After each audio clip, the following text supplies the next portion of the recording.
अली बाबा के 40 चोर बैठे हुए हैं यहाँ। ये चाइना के पालतू कुत्ते हैं। दर्द है 370, दर्द है राम मंदिर, दर्द है सीए। कल वह तिरंगा जिस तरह से फेंका गया, ये कौन उस पर चढ़ेगा, कौन झंडा देगा? एक व्यक्ति सट से चढ़ जाता है। ये लाया गया था पंजाब से, उसकी जांच करवाइए, देखिए पता चलेगा आपको। जिस तरह से महाभारत में द्रौपदी का चीरहरण हुआ था, उसी तरह से भारत माँ रोई और पूरे देश के सामने इस भारत माँ का आपने वस्त्र उतार दिया, नंगा कर दिया। इसका क्या मतलब है? रो रहा होगा दिल वो सरदार भगत सिंह का, रो रहा होगा दिल सुभाष चंद्र बोस का। कल लाल किले पे खुश तो हुआ पाकिस्तान, कौन खुश हुआ? क्यों ना आपको पाकिस्तान का एजेंट कहें? खुश तो हुआ चीन। यही तो जताना चाहते थे कि भारत में मत आए कोई उद्योगपति, कोई धंधा लगाना ठीक नहीं है। पता नहीं यह आतंकवादी कब कहां किसके ऊपर बम फेंक दे, किसके ऊपर चढ़ जाए, किस कंपनी को लूट लें, कल किस कंपनी के ऊपर कौन सा झंडा लगा दे। यही हुआ ना। एक नारा बता दीजिए कि वंदे मातरम का वहां लगा हो, एक बताइए नारा कि भारत माता की जय वहां लगा हो। क्या दुश्मनी है भाई? एक तरफ हमारा प्रधानमंत्री सिख की पगड़ी पहन के और गुरुद्वारा में आता है, गुरु तेग बहादुर के सामने नतमस्तक हो जाता है, ढल जाता है। वह यह संदेश देता है कि हमारे आप अपने हैं। पाकिस्तान में भी बहुत सारे पंजाबी हैं जो कभी सिख थे और आज मुसलमान बन गए हैं, लेकिन उनकी बजा के छोड़ सकता है, आपकी भी बजा दे सकता है। लेकिन आप अपने हैं। कलेजे में दर्द है कि कभी इन हिंदुओं के लिए आप खड़ा हुए थे, इसलिए यहाँ दर्द है। राकेश टिकैत अगर मर्द के बच्चे होते तो आगे आगे आपका ट्रैक्टर होता और उसी बैरिकेटिंग पे जिस समय कहा लोग कह रहे थे कि इधर जाना है, आप सामने आके खड़ा हो जाते और कहते कि अगर तुम इधर ट्रैक्टर ले जाओगे तो हमारे सीने पे ले जाओगे। तब समझ में आता ना। अरे बिकाऊ, तुम्हारी हैसियत, तुम्हारी औकात जनता ने वोट देके बता दिया था तुमको। सारा देश समझ रहा है कि तुम क्या कर रहे हो। तुम अपने बाप के मुंह पे कालिक पोत रहे हो, बांस के जगह पे तुम रेड़ पैदा हुए हो। इस गद्दार का, ये जो राकेश टिकैत है, इसका फोटो है राजनाथ सिंह के साथ। तो तुम भी भाजपा के एजेंट हो क्या? बताओ ना, राजनाथ सिंह के साथ तुम्हारा फोटो है कि नहीं? राकेश टिकैत, जवाब दो। तो भाजपा के एजेंट तो तुम भी हुए उस आधार पे। बोलो, वहां भाजपा के एजेंट ही कर रहे हो। जवाब दो। पूछता है भारत, जानना चाहता है भारत। एक तरफ वो आदमी 24 घंटा 18 घंटा देश के लिए काम कर रहा है, आप यहां बैठ के क्या कर रहे हैं? इस देश को अपमानित, इस देश की बेइज्जती, इस देश को तोड़ना। सच्चे में गृह मंत्री अमित शाह हैं तो इन लोगों की इस तरह की व्यवस्था होनी चाहिए कि जिंदगी में जितने दिन रहें उतने दिन याद करें कि हाँ हमने दिल्ली में आंदोलन, उठे बैठे हिले डुले, तब याद करें। जब शरीर पूरा दर्द करेगा ना, तब एहसास होता है कि हाँ यह आंदोलन। नमस्कार, मैं हूं सबोस्ते और आप देख रहे हैं ओ न्यूज। आज हमारे साथ जुड़े हुए सुधीर पांडे जी, जो राजनीतिक विश्लेषक हैं, इनसे बात करेंगे और जानने की कोशिश करेंगे कि किस तरह से कल राजधानी दिल्ली में जिस तरह से उत्पाद मचाया गया, उन पर इनका क्या कहना है। सर, पहले तुम्हारे साथ चैनल में जुड़ने के लिए आपका बहुत बहुत धन्यवाद। आपको भी धन्यवाद जी। मैं आपसे समझना चाहूंगा कि एक तरफ जहां देश पूरा 72वां गणतंत्र दिवस मना रहा था, पूरे हिंदुस्तान में खुशियों की लहर थी, पर जैसे जैसे दोपहर होने का समय आया, पूरे दिल्ली में जिस तरीके से दो देश की राजधानी है वहां पर उत्पाद मचा, तो आप इसे कैसे देखते हैं? देखता क्या है, देश का सीधा सीधा अपमान किया गया है। यह तिरंगा फेंका गया है नीचे। ठीक है, आपने अपने धर्म का झंडा लगाया, कोई दिक्कत नहीं है, उसमें भगवा है, पूरा देश सम्मान, उसके लिए बहुत, लेकिन उसके साथ तिरंगे को फेंक देना। 26 जनवरी पूरा दुनिया देख रहा है, जहां हमारे जवान इस राजपथ पे दुनिया को अपनी ताकत का एहसास करा रहे हैं, जहां हमारा वायुयान उड़ रहा है और दुश्मनों के सीने पे कलेजा की तरह से उसकी आवाजें गूंज रही हैं, जहां एक तरफ पाकिस्तान और चीन दहशत में है, वहां यह अली बाबा और 40 चोर, ये जो दंगाई हैं, ये और कुछ नहीं है, ये अली बाबा के 40 चोर बैठे हुए हैं यहाँ। ये चाइना के पालतू कुत्ते हैं। चूंकि जानते हैं आंदोलन किस दिन शुरू हुआ था? जिस दिन मोदी जी ने यह कहा था लोकल फॉर वोकल, जिस दिन मोदी जी ने टाटा को बुला के कहा कि सारा मोबाइल का पार्ट्स यहां बनेगा, जिस दिन 5G नेटवर्क की घोषणा हुई, दर्द वहां है। दर्द है 370, दर्द है राम मंदिर, दर्द है सीए। इसको, देश को यह समझिए ये अली बाबा के 40 चोर, दर्द वहां से है, चूंकि चाइना थ्रू पाकिस्तान, पाकिस्तान के थ्रू इंडिया। ये सब लाल लंपट है ना। इनका झंडा क्या है? कौन से झंडा सबसे ज्यादा दिखाई दे रहे हैं? और इसके बहकावे में आ गए हैं कुछ पंजाब के लोग। वो ओरिजिनल बात नहीं समझना, बिल को समझना नहीं चाहते, उस पर बात नहीं करना चाहते हैं। क्या मतलब है भाई? थाली में सजा के मोदी जी दे तो दिए आपको, जो मांग रहे थे वो मिला। मैं पूछता हूं पूरे पंजाब से, मेरी बात अगर पंजाब तक जा रही हो तो भाइयों शेयर कर देना। 2 साल 5 साल मोदी जी की सरकार है। जो पिछला चुनाव हुआ 5 साल के होता है ना लोकसभा, 5 साल में 2 साल बीत गया है। और मोदी सरकार कह रही है कि 2 साल के लिए बिल होल्ड कर रहे हैं। 4 साल गुजर गया ना, बचा 1 साल, 1 ही साल बचा ना, 4 साल तो निकल गया। अब 1 साल बचा, उसमें वो बिल लाएगी कि अपना काम करेगी? तो होल्ड हो गया। वो ऐसा क्यों कह रहे हैं कि बिल वापस मत कराओ? इसलिए कि बिल संवैधानिक इस संसद में पास हुआ है, ठीक? और संसद का कानून हमारा संविधान इजाजत देता है। संविधान किसने बनाया भैया? अंबेडकर साहब। अंबेडकर साहब क्यों संविधान बनाए? इसलिए कि लाखों लोग, चाहे सरदार भगत सिंह हो, चाहे राजगुरु हो, चाहे चंद्रशेखर आजाद हो, महात्मा गांधी हो, सुभाष चंद्र बोस हो, लाखों लोगों ने कुर्बानियां दी, तब देश आजाद हुआ। और वही लोग यह सपना ले थे कि हमारे लिए एक संविधान होगा, हमारे नागरिकों के लिए, उनके लिए एक सुप्रीम कोर्ट होगा, उनके लिए एक संसद होगी, उनके लिए एक चुनाव आयोग होगा। जनता अपना प्रतिनिधि चुनेगी, लोग अपना वोट देके अपना नेता चुनेंगे और वह नेता इस देश के लिए काम करेंगे। यही सपना लेके ना आजादी की लड़ाई लड़ रहे थे कि अंग्रेजों भागो। दूसरा क्या सपना था? उस सपना के तहत संसद बना और उसमें सारे आप जिसको वोट दिए वो लोग बैठ के और वो कानून बनाए। कल कानून अगर वापस होता है तो संसद की बेइज्जती नहीं होगी? पूछता है भारत, क्या उस संसद की मर्यादा नहीं है? उस सुप्रीम कोर्ट की मर्यादा नहीं है? उस राष्ट्रपति ने जो सिग्नेचर किया है उसकी मर्यादा नहीं है? तो मोदी जी क्या कर रहे हैं? मोदी जी वही कर रहे हैं कि संसद का सम्मान भी बच जाए और हमारे किसान भाई भी बच जाए। यही तो प्रधानमंत्री का काम है, यही तो हमारे नेताओं का काम है। आप जिसको चुने हैं वो आपके भी प्रतिष्ठा बच जाए और संसद की भी बच जाए। तो 2 साल के लिए वापस कर रहे हैं, उसके बाद से चुनाव आ जाएगा, इशू क्लोज। संसद भी बच गया और आपकी प्रतिष्ठा भी बच गई, बिल भी हुआ। यही तो चाहिए, लेकिन कौन समझाए, किस तरह से समझाए, ये समझना ही नहीं चाहते हैं इस देश के संसद की बात। इसीलिए तो कल चले आए, तिरंगा वापस कर लिए। क्या बताना चाहते हो देश को? क्या सिखाना चाहते हो? क्या जताना चाहते हो? रो रहा होगा दिल वो सरदार भगत सिंह का, रो रहा होगा दिल सुभाष चंद्र बोस का, रो रहे होंगे महात्मा गांधी। कल वह तिरंगा जिस तरह से फेंका गया और जिस तरह से लाल किले पे अपमान, जिस दिन प्रधानमंत्री खड़ा होकर और दुनिया को ललकारता है और भारत की एकता और अखंडता और भारत के संविधान के बारे में जब ललकारता है तो पूरे दुनिया सुनती है। कल हमारे सैनिकों ने जिस तरह से परेड मार्च रहे थे, दुश्मनों के सीने पे रेंग रहा था, जिस तरह से राफेल उड़ रहा था और जिस तरह से गणतंत्र दिवस मनाया जा रहा था, दुनिया देख रही थी। आप क्या कर रहे थे? इस देश को क्या बताना चाहते हैं? क्या सिखाना चाहते हैं? इसीलिए अली बाबा 40 चोर कह रहा हूं और कुछ नहीं कह रहा हूं। आपने किसान अन्न उगाता है, ठीक है, लेकिन अन्नदाता मैं नहीं कहता हूं। फ्री में कोई किसान अन्न देता है क्या?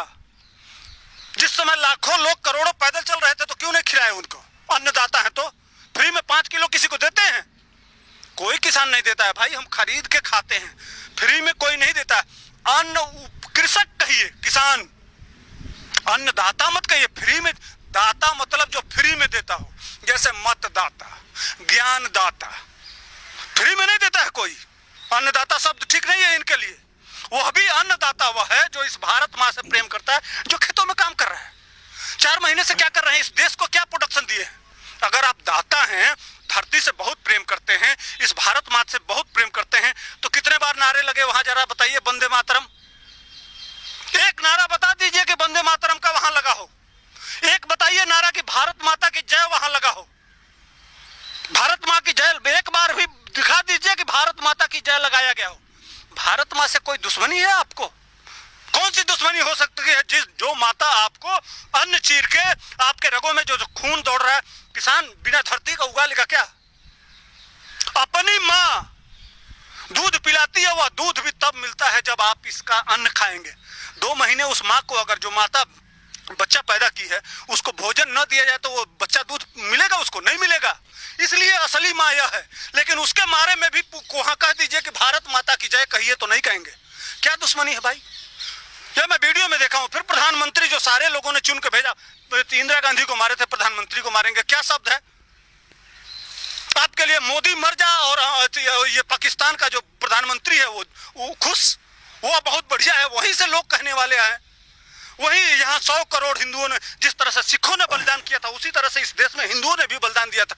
वहां उन सबों को गाली दिया जा रहा है कि तुम्हारी औरतें टके टके पे बिकती थी। जोगराज खड़ा होके और वहीं सारे लोग ताली बजा रहे थे। क्या बताना चाहते हैं भाई? लगातार किए जा रहे हैं। एक तरफ हमारा प्रधानमंत्री सिख की पगड़ी पहन के और गुरुद्वारा में आता है, गुरु तेग बहादुर के सामने नतमस्तक हो जाता है, ढल जाता है। वह यह संदेश देता है कि हमारे आप अपने हैं। पाकिस्तान में भी बहुत सारे पंजाबी हैं जो कभी सिख थे और आज मुसलमान बन गए हैं, लेकिन उनकी बजा के छोड़ सकता है, आपकी भी बजा दे सकता है। लेकिन आप अपने हैं। कलेजे में दर्द है कि कभी इन हिंदुओं के लिए आप खड़ा हुए थे, इसलिए यहाँ दर्द है। इसलिए घूम घूम के वो आपके गुरुओं के पैरों में पड़ के और आपको मैसेज दे रहा है कि, और इसलिए कल गोली चल गई होती तो, जिस तरह से पुलिस को मारा गया है, जिस तरह से पुलिस को मारा गया है। पुलिस किसान का बेटा नहीं होता है क्या? उसके माँ बाप अन्न नहीं उगाते हैं क्या? वो भारतवासी नहीं है क्या? उनके सीने में दर्द नहीं होता है? जिस तरह से आप मार रहे थे, लाठियां भाज रहे थे, उनको दौड़ा रहे थे, उनके ऊपर ट्रैक्टर चढ़ा रहे थे, औरतों को पीट रहे थे। क्या बताना चाहते हैं भाई? किस देश में हम रहते हैं? कैसे आप अन्नदाता हैं? किस तरह से आपको अन्नदाता कहूं? मैं आपसे एक चीज समझना चाहूंगा कि जो अन्नदाता है, वो जब उनको कोई ना कोई जो मीडिया जब दिखा रहा था वो सारी चीजें, तो लोग ये कह रहे थे कि जो मीडिया है वो गलत सवाल उठा रहा है। उनको जो बता रहा है कि कोई जब बीजेपी का पैनलिस्ट हो या कोई, जब वो उनको बोल रहा था कि ये जो लोग हैं वो किसान नहीं है बल्कि वो लोग हैं जो बिचौलिए हैं वहां पर बैठे हुए हैं, तब मीडिया के ऊपर सवाल उठा दिए जाते थे। कल जब देश के सामने चेहरा सामने आया, जो ट्रैक्टर नचाता हुआ पुलिस वालों के ऊपर जब कोई चढ़ा रहा, तो क्या वाकई में वो अन्नदाता हो सकता है कि जो अपने ही पुलिस के जवान हो, जो कि देश में उन्हीं के बेटे भर्ती होते हैं, वहां पर जाके उनके ऊपर ट्रैक्टर चढ़ाने की कोई हिम्मत कर सकते हो? वाकई किसान हो सकता है? कोई कह सकता है क्या भाई साहब? कल पूरा देश रोया है। जो झंडा लेके, और बच्चों, हम छोटे छोटे बच्चे थे और सीने भारत माता की जय और वंदे मातरम गा के जब घरों से निकलते थे तो लगता था कि हाँ हम भारतवासी हैं। कल कोई बच्चा जब देखा होगा, छोटे छोटे बच्चे पूछ रहे थे कि पापा ये पुलिस वाले हमारी सुरक्षा करते हैं, ये तो हाथ जोड़ के प्रार्थना कर रहे हैं। क्या मैसेज देना चाहते हैं उन बच्चों को? कल वो बच्चे क्या सोचेंगे आपके बारे में कि हमारे देश का अन्नदाता ऐसा होता है? कल वो आपके बारे में क्या ओपिनियन गया है पूरे देश में, पूरी दुनिया में भारत के बारे में? क्या एक तरफ 90 देश इस समय गिड़गिड़ा रहे हैं कि हमको बचा लो, वैक्सीन देने की तैयारी चल रही है। यह मैसेज दिया जा रहा है कि चाइना की सारी फैक्ट्रियां यहां आए, हम दुनिया के ग्लोबल सुपर हीरो बने, यह देश फिर सोने की चिड़िया बने। हमारे अंदर वह ताकत थी कि दुनिया हमारे तरफ चली आती थी। सबसे 84 से पहले इसी चीन के बाप थे, हमारी इकोनॉमी अच्छी थी। लेकिन मोदी जैसा ही एक नेता आया और सुपर पावर बना दिया। इसी तरह सिंगापुर में एक एक नेता आए हैं और उन देशों को उठा के खड़ा कर दिए हैं। एक तरफ वो आदमी 24 घंटा 18 घंटा देश के लिए काम कर रहा है, आप यहां बैठ के क्या कर रहे हैं? इस देश को अपमानित, इस देश की बेइज्जती, इस देश को तोड़ना। कितना नुकसान हुआ है अब तक? कल भी आपने, अभी तो सिर्फ पैसे का नुकसान हो रहा था, बैठ के कोई बात नहीं है, दिल्ली को घेरे हुए हैं, 70,000 करोड़ रुपए का नुकसान कर दिए थे, कोई बात नहीं है, पैसे का नुकसान होगा फिर कमा लेंगे।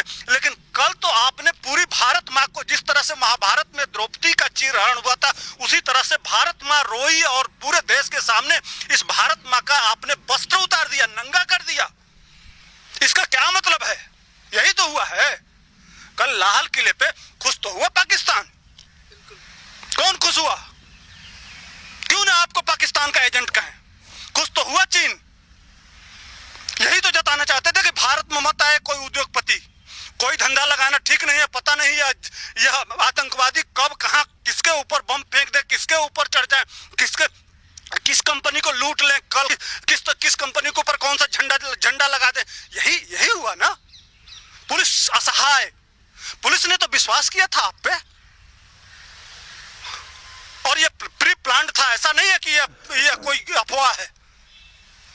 जिस समय वो गाजीपुर बॉर्डर पे मैं टीवी में देख रहा था खूब साफ, जब टीवी पे बैरिकेडिंग तोड़ा जा रहा था, तो जानते हैं कुछ उसी में से किसान थे, वो कह रहे थे नहीं इधर इस रास्ते पे जाना है, लेकिन ये जो दंगाई प्रवृत्ति के लोग थे, नहीं इधर जाना है।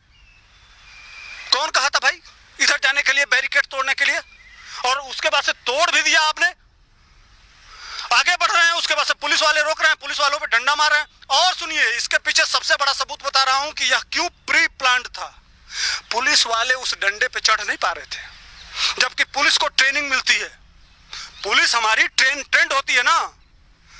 ये कौन उस पर चढ़ेगा, कौन झंडा देगा? एक व्यक्ति सट से चढ़ जाता है, ये लाया गया था पंजाब से, उसकी जांच करवाइए, देखिए पता चलेगा। कटकट कटकट चढ़ जाता है वो ट्रेंड बंदे को कि यह बंदा चढ़ेगा, यह झंडा लगाएगा, यह झंडा देगा। ऐसे ही लोग ये अली बाबा के 40 चोर सारा प्लानिंग करके वहां लाए थे। सारा एक एक घटनाक्रम देख लीजिए, सब सुनियोजित है। ऐसा नहीं है कि यह कहीं दूध के धुले हुए हैं, सारी योजना पहले से तैयार थी, कहीं कुछ नहीं है। मैं आपसे एक चीज समझना चाहूंगा कि जिस तरह से राकेश टिकैत जो है वो कह रहे हैं कि ये तो एक भूल से किसान उसमें घुस गए, किसान तो ऊपर जाना चाहते थे पर पुलिस ने उनको रोका, इसलिए वो दूसरे रूट पे आ गए। तो उन्होंने तो इतने बड़े उत्पाद को सिर्फ एक भूल बता दिया। भूल है या किस? एक बात बताइए, पुलिस ने क्या टाइम दिया था? 12 बजे का। शुरुआत कब ये कर दी है? 9 बजे, सुबह 9 बजे। क्यों कर दिए भाई? कौन ऑर्डर दिया था? वह व्यक्ति कौन है?